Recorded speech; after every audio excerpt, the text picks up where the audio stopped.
This Sunday will mark 40 years since that embarrassingly long overdue referendum in which Aborigines were finally given full citizenship rights in their own country.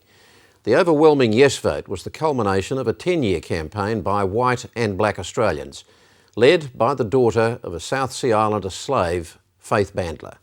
At the time, it was widely hoped the referendum would also deliver something closer to equality for Aborigines. But after more than 100 years of deep inequality, Aborigines were also looking for justice. 40 years on, the push for Aboriginal rights has produced mixed results. The poor health and poverty rates of Aboriginal communities remain an international blight. Deborah Cornwall reports on the campaign that led to that '67 referendum and its legacy. Indigenous viewers are warned that this story contains images of people now deceased. You can't trust a bloody blackfellow, no matter where he is, eh? And he gets on the plonk and he won't work. A few of them are nice and they're clean and they wear nice clothes and everything, but most of them are all dirty and everything. Aborigines were all but invisible in 60s Australia, most of them fringe dwellers, forbidden to travel, denied entry to pubs, paid in meat and salt instead of dollars. Under the rule of state welfare boards, they weren't even counted in the national census. What has been forgotten in the history of the country are those terrible years when the first people were locked away in reserves. Their whole lives were totally controlled by one white person. We were being herded into almost a concentration camp in our own country. My father and anybody of his generation couldn't go beyond year 4 at school.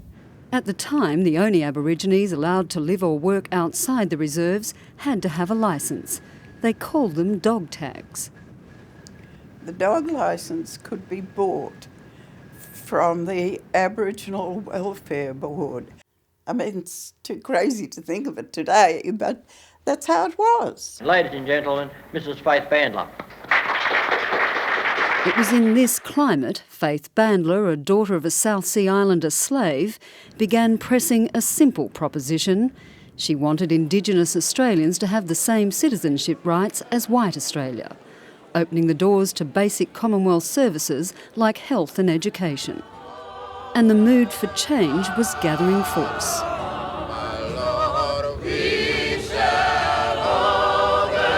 To endeavour to bring reconciliation and healing.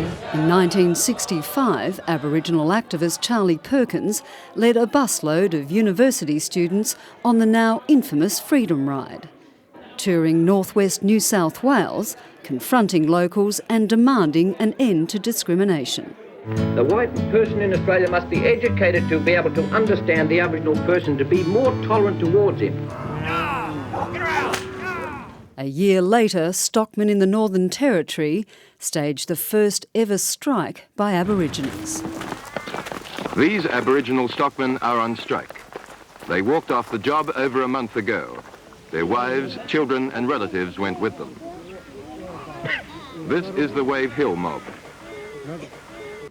It started with a call for equal wages at Wave Hill Pastoral Station, but quickly developed into a demand for ownership of the land.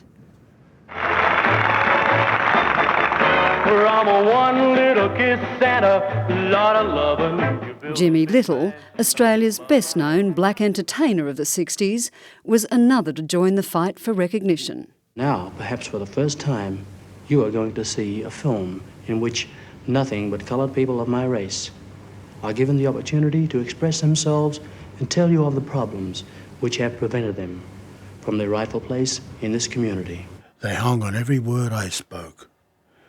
And what a grand opportunity to say, hello friends. Oh, by the way, there's a lot of Jimmy Littles out there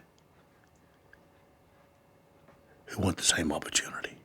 Vote yes and give them rights and freedoms just like me and you. Vote yes for Aborigines. The referendum is on Saturday, and it's important that we should have the maximum vote because the eyes of the world are on Australia. After a decade-long campaign in clubs and town halls across the country, In May 1967, Faith Bandler and her supporters in the Federal Council of Aborigines and Torres Strait Islanders finally got the referendum they'd been fighting for. An overwhelming 90% of Australians voted yes, ushering in a new order for Aborigines and paving the way for unprecedented spending on welfare and education programs. I couldn't believe it. Couldn't believe it. I didn't think the people cared that much about it. It would take another 26 years before the High Court delivered the landmark Mabo judgment, a final recognition that Aborigines did have a claim to their native lands.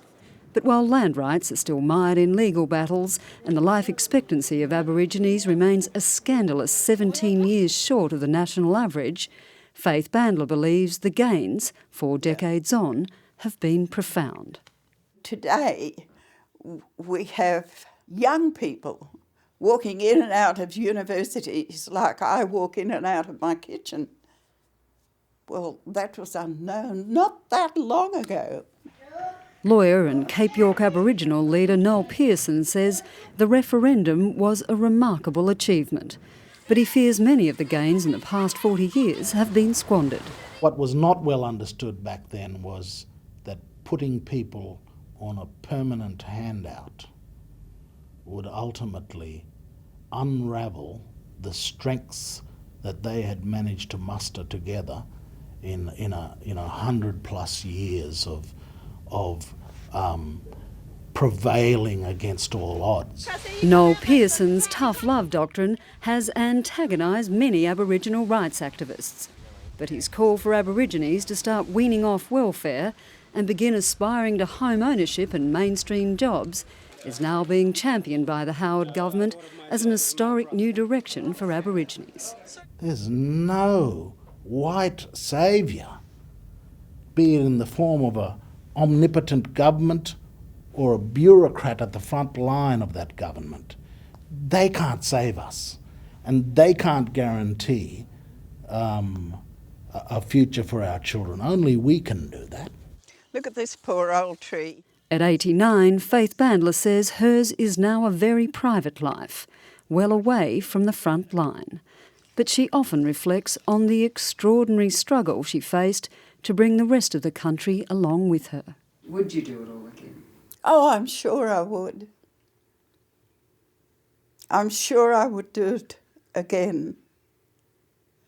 Wasn't easy, but it was most rewarding. The 40-year anniversary and the faith of Faith Bandler. Deborah Cornwall with that report. Statues in public